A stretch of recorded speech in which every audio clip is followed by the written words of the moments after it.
coming to our first ever Arts for Autism Gala. I'm one of the artists here, and I must say I'm very excited because tonight I just found out that 2 of my 3 pieces of artwork have sold. This one I painted with oil just because I wanted to try it out.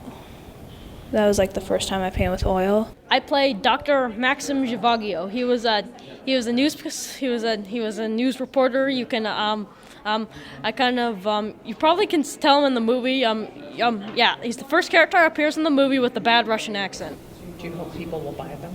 Yeah, a little bit. I just hope people think they're good. Wouldn't it be amazing if we could pull together all different forms of art and just really have a day-long festival where every different type of art and artists all comes together for one cause, and that would be autism. That was the beginning, and submitted it to Bravo Slow and won the Bravo Slow Award, which was tremendously exciting. Autism is having gifts that others do not see.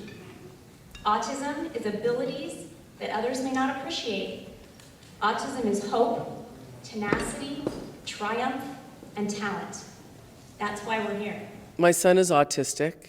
Ever since he was 2 years old, it was obvious he had a great ability to draw. He's just shown an extraordinary talent. We have so many incredibly talented kids and adults with autism spectrum disorder, but because of the nature of the disability, it's a social disability. So you can imagine if you're a tremendous artist, but you don't have the social skills to be able to go into a gallery and self-advocate for yourself, then what do you do with your art?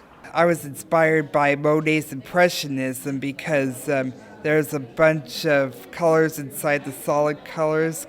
Monet often did that. We had one guy, he loved standing there talking with people about his art. Watching him, it was almost cathartic, where normally he would want to share stuff with people about his art and people aren't interested. This was his venue. This was his opportunity to shine.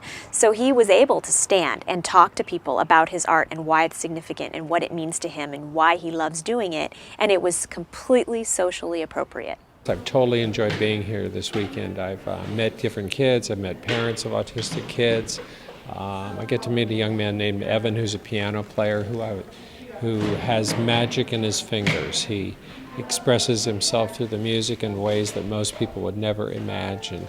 To have, Evan Lynn be able to perform in the Performing Arts Center on that grand piano.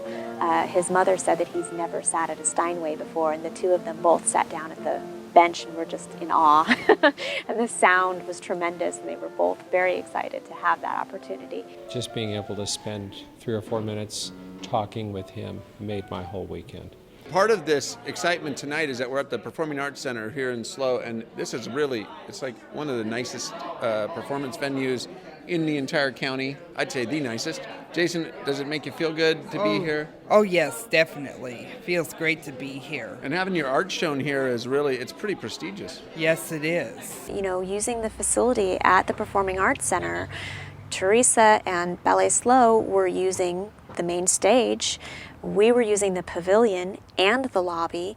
There was setup, takedown, all of that, which all requires manpower, catering for the reception, just getting the grand piano. That's an expense. Many people have their all-star sports and their soccer games and their trophies and things. We don't have a lot of opportunities like this. It's really nice to come and be proud of our kids.